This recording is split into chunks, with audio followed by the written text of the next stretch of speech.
السلام علیکم ورحمۃ اللہ وبرکاتہ۔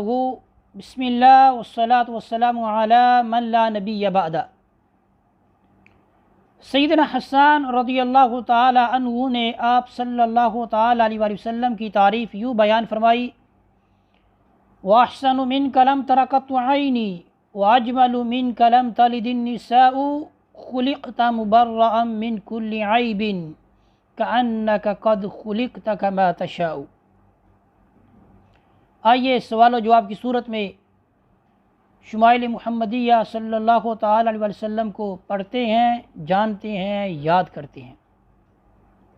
آج کا ہمارا پہلا سوال: کیا رسول اللہ صلی اللہ تعالی علیہ وسلم کا قد مبارک دراز تھا یا چھوٹا تھا؟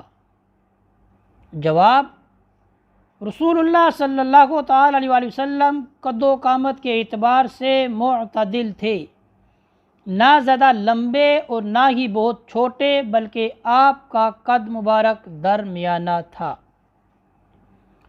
آج کا ہمارا دوسرا سوال: کیا رسول اللہ صلی اللہ تعالی علیہ وسلم کا رنگ مبارک سفید تھا یا گندمی؟ جواب: رسول اللہ صلی اللہ تعالی علیہ وسلم کا رنگ مبارک نہ تو سفید سرخی بمائل تھا اور نہ ہی گندمی تھا، بلکہ چاندی کی طرح سفید تھا۔ آج کا ہمارا تیسرا سوال: کیا رسول اللہ صلی اللہ تعالی علیہ وسلم ابھرے ہوئے شکم والے تھے؟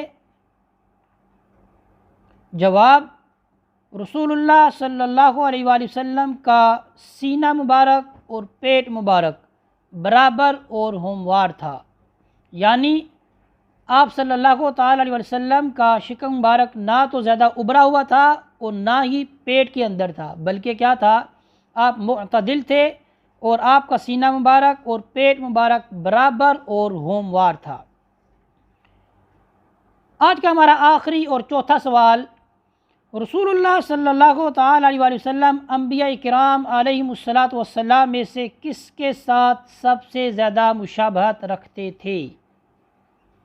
جواب: رسول اللہ صلی اللہ تعالی علیہ وآلہ وسلم انبیاء کرام علیہم الصلاۃ والسلام میں سے سب سے زیادہ مشابہت سیدنا ابراہیم علیہم الصلاۃ والسلام سے رکھتے تھے۔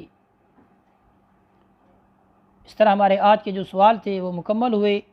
اللہ تعالی ہمیں حضور اکرم صلی اللہ تعالی وسلم کی محبت